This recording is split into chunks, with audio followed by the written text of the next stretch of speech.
The CEO passed away. His funeral will be done in 2 days. It was just 2 days ago that I received this shocking news. It was from my boss at the headquarters in New York, the one who had transferred me to a less desirable position. You better be there, he emphasized. Well, of course, every employee would attend the CEO's funeral, no matter their position. But I was exasperated by my boss's typical attitude. Today, I left the suburban branch of the food distribution company I'd been transferred to and arrived at the nearest station to the funeral venue. Looks like I'll make it on time. As I was thinking that and about to pass through the station gates, I spotted a woman struggling at the ticket booth, pushing a wheelchair. The station attendant, who looked like she was about to approach, seemed somewhat reluctant. Upon closer inspection, the woman had foreign features, perhaps Vietnamese. In the wheelchair was a young girl, also with Vietnamese features, possibly in elementary school. Mother and daughter, maybe. I was curious, and as I casually approached them, I realized they were speaking in Vietnamese. Actually, I had majored in Vietnamese as my secondary language in college. Though it was just a secondary language, I had taken proper courses and even got certified. I also had experience working at a Vietnamese restaurant. Thanks to being surrounded by native speakers, my speaking skills were decent. Given my background, I decided to approach them and asked in Vietnamese. "Is everything all right?" She looked surprised for a moment but quickly responded in Vietnamese. "Oh, do you speak Vietnamese?" Relieved that she understood me, I nodded. "Yes, I learned it in college. I can speak a bit. I thought maybe I could help if you had any issues." Her eyes lit up. "Thank you so much. I wasn't sure how to buy tickets. I tried asking the station attendant, but I barely speak any English, so we couldn't communicate. I didn't know what to do. It's so good to find someone kind. Could you show me how to buy the tickets?" "Of course, let me guide you." I showed her how to purchase and load a Metro card, and we passed through the gates together. "Thank you so much. You were a great help." They both looked visibly relieved. It felt good to be able to use what I had learned to help someone. "My pleasure. There's an elevator over there." "That should make things easier," I pointed out, then noticed something. Oh no. The elevator was out of service. "Oh dear, it seems to be broken." Hearing this, she looked deeply worried. "Oh no, what do we do? We have a very important appointment today." Her cheerful expression darkened. "Should I help carry the wheelchair up the stairs?" I hesitated. Depending on the weight of the wheelchair, it might take too long. And then I might miss the CEO's funeral. I considered asking the station attendants for help, but a quick glance made it obvious they were avoiding eye contact. I didn't want to rely on them. I had to do something. I couldn't just abandon them now. I made up my mind. "Would you like me to help carry the wheelchair up the stairs? Can you carry your daughter on your back?" "Yes, I can. Thank you," she replied with joy. She took the little girl out of the wheelchair, folded it, and tried to lift it. It was pretty heavy. Was it foreign made? Or are American ones this heavy too? I haven't lifted any other wheelchairs, so I couldn't compare. Gathering strength, I somehow managed to carry it up the stairs. "Are you okay?" Even though she was also carrying her child, she kept checking on me. "I'm fine. Aren't you the one who's got the heavier load?" Trying to appear calm, I continued up the stairs. "I'm good. I'm used to carrying my daughter." As she smiled, we reached a landing halfway up the stairs and decided to take a break. "I'm sorry for asking now, but do you have time? I'm worried if you were in a hurry to."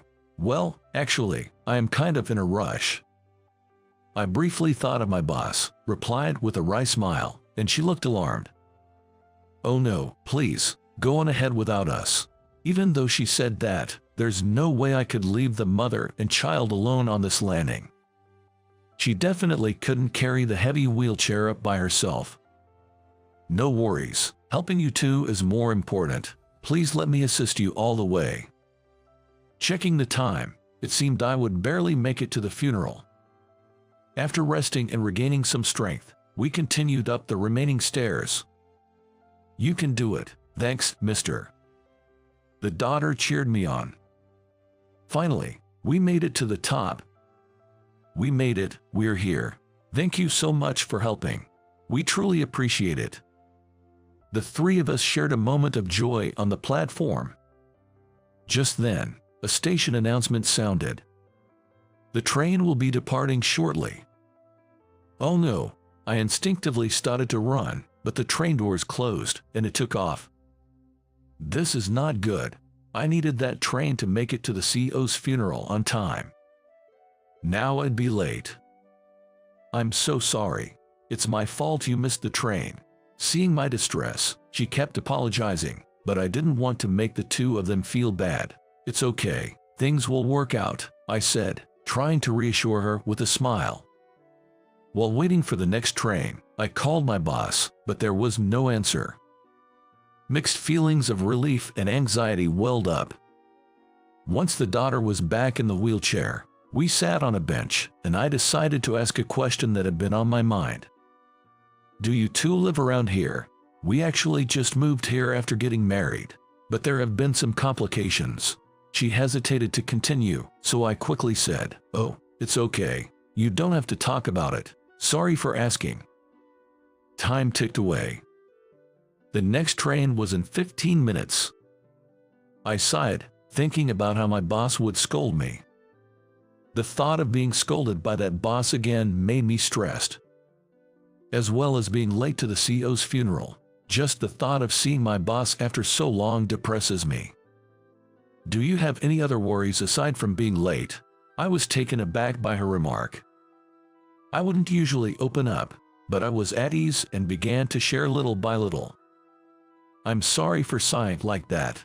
The thing is, I faced some unfair situations at work and was transferred to a branch in the suburbs. I initially had a stable job at the headquarters. That's really sad to hear. It might be strange to say this to someone I've just met, but my boss pinned his mistakes on me, and that's why I'm in this current state. I'll have to see him again soon, and that's been weighing on me. Haha, I'm sorry for sharing all this, but no one ever listened to me before. No, it's okay. You helped us out. The least we can do is listen. She smiled warmly. It's a bit embarrassing. I've never shared my work complaints with anyone before. Before I knew it, I was sharing what I had been holding in for so long. I probably wanted someone to listen. Words came pouring out, much to my own surprise. I guess my boss didn't like me, so he falsely accused me of making errors and intentionally got me transferred to a suburban branch right when things were looking up for me at the headquarters. That's unfortunate. I'm sorry I can't help, but thank you for sharing. She whispered sadly. Just think of it as a regular murmur of an employee. Just talking about it feels like a weight has been lifted. I regretted burdening her with my problems. Wanting to lighten the mood, I changed the topic. I actually have a dream. I want to produce frozen foods for foreigners living in the US, something authentic that reminds them of their homeland. But I can't do that at the branch I'm currently at. Only the headquarters handle food development, so one day I want to go back and make that dream come true. That sounds wonderful. I'll root for you. As we were chatting, the train arrived. I helped them board and we all managed to get on. Coincidentally, we got off at the same station 2 stops later. Thank you for listening. I'm in a rush now, so I'll be on my way. As I rushed towards the exit, I heard, "Thank you, goodbye." They, still getting a grasp of English, waved and thanked me. When I finally arrived at the funeral venue, the ceremony was almost over. As the priest was conducting the prayers, I noticed my boss glaring at me. Oh boy, it's all over. The thought of what's next gives me a headache. I shakily paid my respects and took my seat. After the ceremony, as the casket was being loaded into the hearse, my boss called out, "Hey, I need a word with you." "Yes, sir." The moment we entered a private room, he started yelling. "What do you think you're doing? Showing up late to the CEO's funeral?" "I'm sorry. I was helping a foreign family at the station and lost track of time." My weak attempt at explaining only fueled his rage. "Helping people, and foreigners at that, you should have just ignored them." His shouting was so loud that it seemed to have caught the attention of the others. The vice president and other employees also rushed over. "What's the problem? He was late to the funeral, and I was punishing him." "I see. Being late isn't good. So why were you late?" "He claims he was helping foreigners. I told him he should have just left them be." At that point, a young man stepped forward. "Wait a minute. What's this about helping foreigners?" The boss looked annoyed. "Who are you, may I ask?" "I'm the son of the CEO, whose funeral was held today. I haven't been in the US for a while, so many of you might not know me, but I'm taking over the company now." Everyone looked shocked. "I overheard your conversation. You're berating him for helping foreigners. I don't think that's right." "Well, I didn't mean it like that. I was just pointing out his tardiness." The boss was in a panic. "I can't blame him. After all, my wife is the Vietnamese woman he helped out." With that, the soon-to-be CEO brought out the Vietnamese woman I had just met at the train station. It was unexpected for her to show up, but the real shocker was that they were married. "Our daughter uses a wheelchair due to her leg condition. When they tried to take the train today, they couldn't figure out how to buy tickets. They tried asking a station attendant, but because of the language barrier, they couldn't get their point across. Luckily, he, who speaks Vietnamese, stepped in to help them. Not only did he help buy the tickets, but he also helped carry the wheelchair up long stairs. Despite being in a hurry, he stayed with them until they were on the train. My wife, daughter, and I are all deeply grateful to him. Scolding him is unthinkable." The boss was trembling. I had no idea. I'm so sorry." But the future CEO was livid. "That's not all. You've made some pretty derogatory remarks about foreigners, haven't you? Our company plans to produce more and more products for an international audience. It's problematic to have someone with your mindset. Maybe you don't belong here. Please, don't say that." But his pleas were in vain. "I heard you even resorted to foul play to get him transferred out. You don't need to come into the office anymore." I can't believe this." The boss had just been fired on the spot. The new CEO gave him a cold glance. On the other hand, he had warm words for me. "Thank you for helping my wife and daughter. I intended to drive them here myself, but things came up and they had to take the train. I know about the transfer too. Such things shouldn't happen. Once I become CEO, this company will operate based on merit, not biases." He was passionate in his speech. "I heard you speak Vietnamese. Would you consider working at our headquarters on product development for our international line?" I was surprised. "Really? You're sure about that?" "Absolutely. We need someone with your skills on the team." A dream I'd given up on was about to come true. Overwhelmed with joy and surprise, I found tears streaming down my face. Under the new CEO's leadership, I returned to the headquarters and got to work on developing products for an international audience. Like a genuine bibimbap for Koreans, a hot pot set for the Chinese, and an extra-large spring roll for Vietnamese.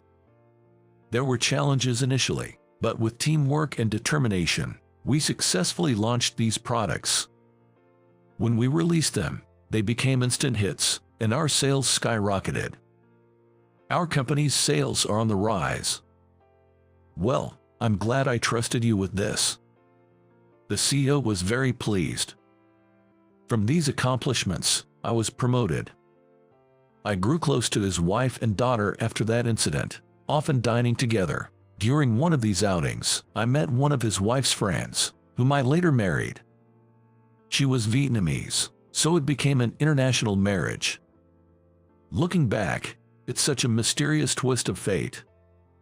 I'm so glad I took that leap of action that day. Holding my child, I reflect on those moments. I have to keep working hard to ensure happiness for my wife and child, and continue my commitment to product development. You'll be the future CEO, the CEO once joked during a company gathering. I knew he was joking, but those words mean a lot. And I wonder if there's some truth to it, since no one else has been told that. It's a secret source of motivation for me. I'm determined to continue making products for him and for this company. And that's what I intend to do.